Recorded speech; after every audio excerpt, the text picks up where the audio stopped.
one or more of these wires in the harness do not have printing on them as indicated in the instructions. This is due to the supply issues as a result of COVID-19. Rather than delay the production further, waiting a few weeks, we opted to get the product to your hands quickly as we can without sacrificing the quality. We apologize for any inconvenience. All right. You know what? Thanks.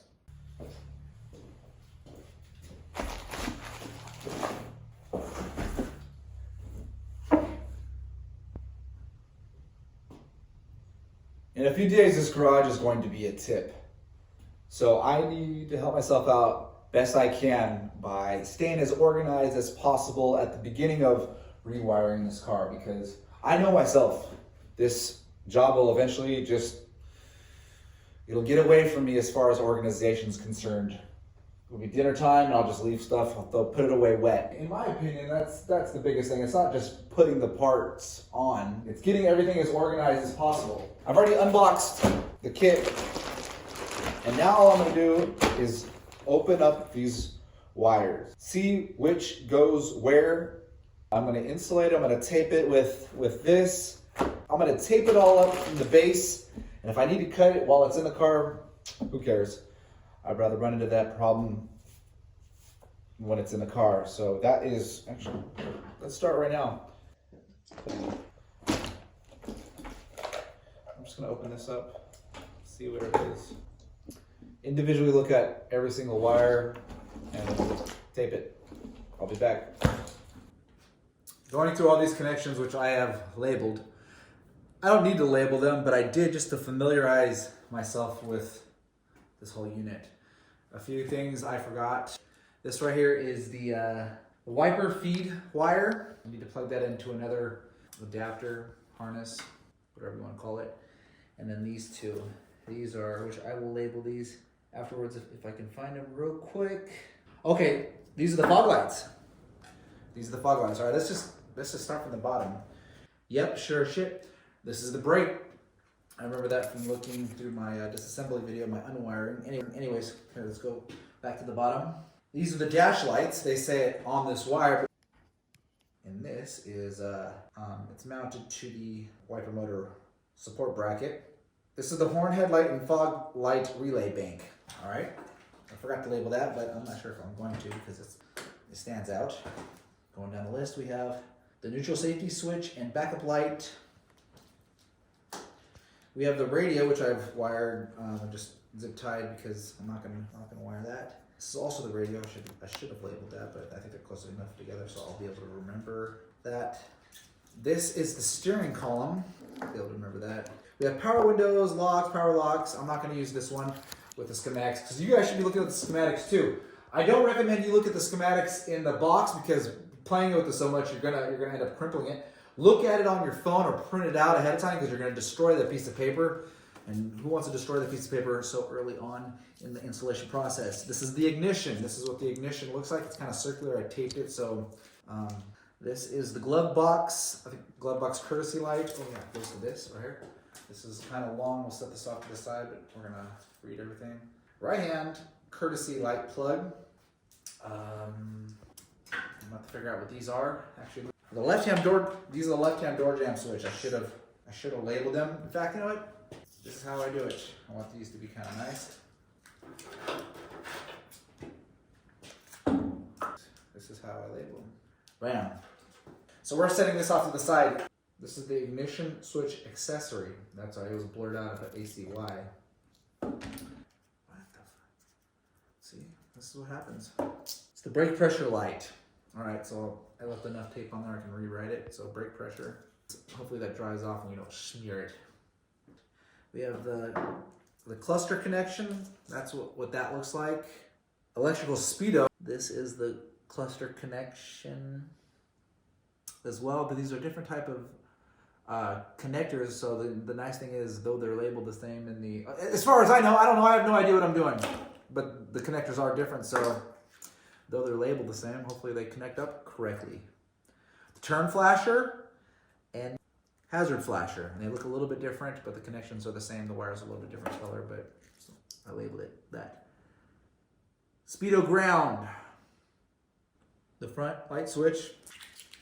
That's what I wrote. front light assembly, how that's different. I have no other idea. Engine wiring. Engine wiring, these connections are all a little bit different. The rear body harness for the back of the vehicle, at least I think and hope. Left hand courtesy light plug. The dimmer switch. You know what, maybe I forgot something. I don't know. But at this point, what we're gonna start doing, I'll time lapse this.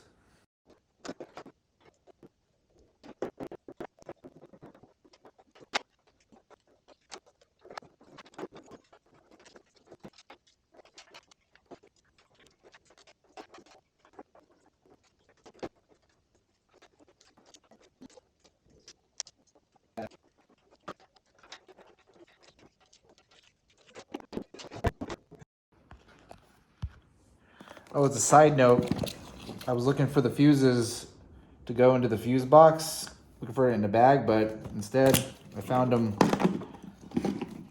in the fuse box already, along with the lid, just like I said earlier, having labeled what they go to, so that's fancy. The part number 510472. We're still opening up this bag because there's some more information in the instructions that simply don't make sense. And I think we need to open this up in order to understand what they mean. Earlier in the video, when I gave the advice to access the instructions from the American Autowire website so to not destroy the paper instructions that are in the box, download and print them, I wasn't aware of the instructions 929-72201, which came in the box paper, giving a deeper, detailed, essential instructions on how to install these components. I know it's going to be death by PowerPoint, but it'll help out. Just follow along and you'll see. The installation and exact placement of the new fuse box is not extremely critical in this application. It will mount in the same general location as the stock fuse panel did, just to the right of the stock pedal carriage bracket as shown above. To give you better access to mount the fuse panel, remove your wiper motor bracket motor assembly from under the dash. And if your car has factory or aftermarket air conditioning, make sure that you leave adequate clearance between the evaporator heater box and the fuse box assembly before mounting the fuse panel onto the firewall. So the motor was in this original position right here, and then now I'm dropping it. So I have to disconnect the, I was trying to figure out how to disconnect it from that nut right there instead of having to unclip it and whatever not. So we'll keep on trying. Let's see if we can zoom in. That's what we want to look at. So taking the back side off of the motor.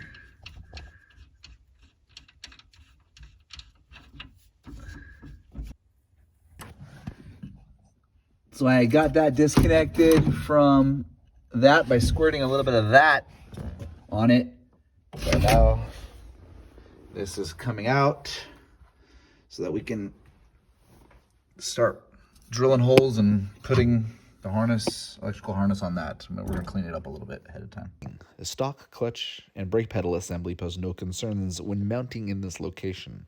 There are 3 mounting holes, 1 on the upper tab, 2 on the lower tab of the fuse box. Using the fuse box as a template as opposed to paper templates in the past, drill 3 new 11/64 holes in your firewall. 3 new attaching screws, washers, and locking nuts H, J, and K have been provided to you to affix to the fuse box onto the firewall. They can be found in 510472 loose piece dash kit. All right, so this is the inside of the car. So we'll call it the cockpit. We're going to be taking these wires, this fuse box, and putting it in that location, the original location. Now, in order to put it upright, put it like this to where the letters are upright. It has 1 screw on top right there that we'll be drilling in, and all right, so that's gonna try and use that for reference.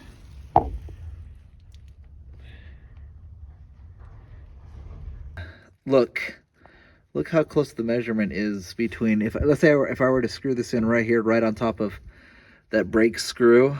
Does that hole, will that hole come in contact with the brake lines once I'm drilling it out? Here, let's see if I can use some kind of... All right, so this is what we're going to do. We're going to try to see what the backside of that looks like, because according to the picture, and I'll put it somewhere right here, the fuse box is being mounted on top of that screw, which I believe is the brake line screw. So what we're going to do is we're going to put that through. So we'll go to the other side and see if that's accurate.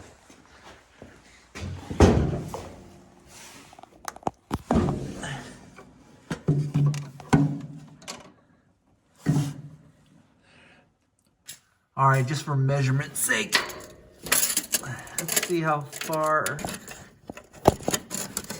Okay. Almost a whole inch, 3/4 of an inch.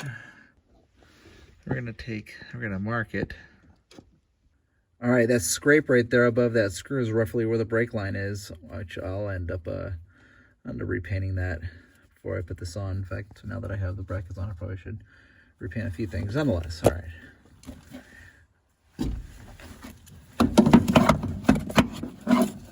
This is extremely hard one-handed.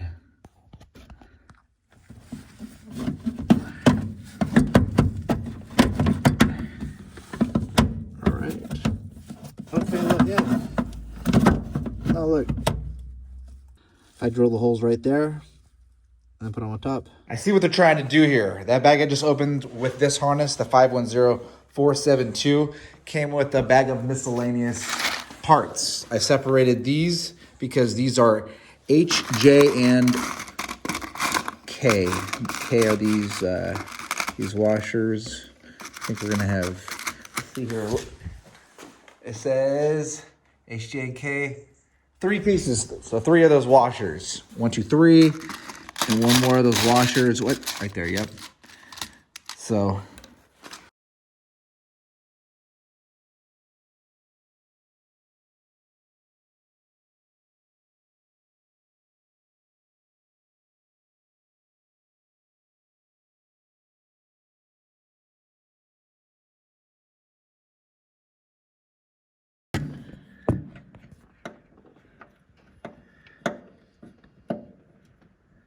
I think it's tight. You spin it really hard? Yeah, I feel it. I can't. It's not turning.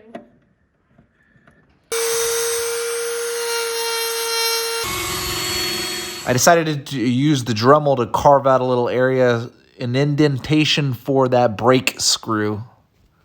Instead of using the original hardware, the screws that came with this hardware bag, which I put in this Tupperware, I've decided to use these metric. I know I'm putting metric in a standard vehicle, so shame on me, but these have more bite as far as the Allen key on the end. And then I use these washers because you can see I only have 2 washers in here because I lost them. So I'll be putting this back in the parts bin. And after mounting the fuse panel to the firewall of the car, reattach the wiper motor bracket and motor assembly back up under the dash. The main trunk of the harness will route up through the loop clamp that is attached to the wiper motor bracket and towards the front of the dash opening as shown above right. The 4-way relay bank drops down below the harness and mounts to the wiper motor bracket as shown above right. Please see 929-72156 relay bank mounting instruction template for further details. Take caution to keep the harness away from any moving items such as the wiper motor linkage. See the instruction set 929-72103, page 5 for further installation suggestions.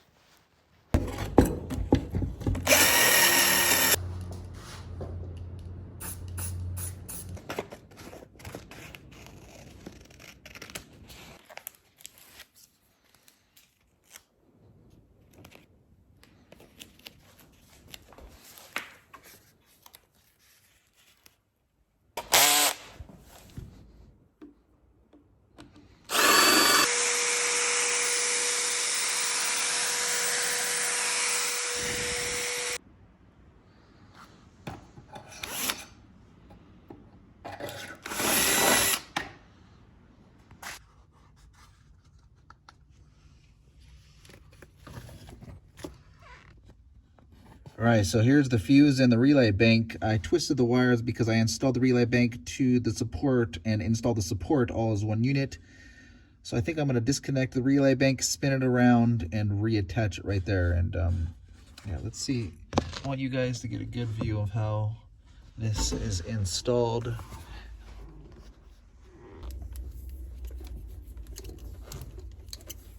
So the relay bank, the wires are a little bit twisted because I installed it on the bracket as a whole. So I disconnected it from the bracket. I unwound it 360 degrees.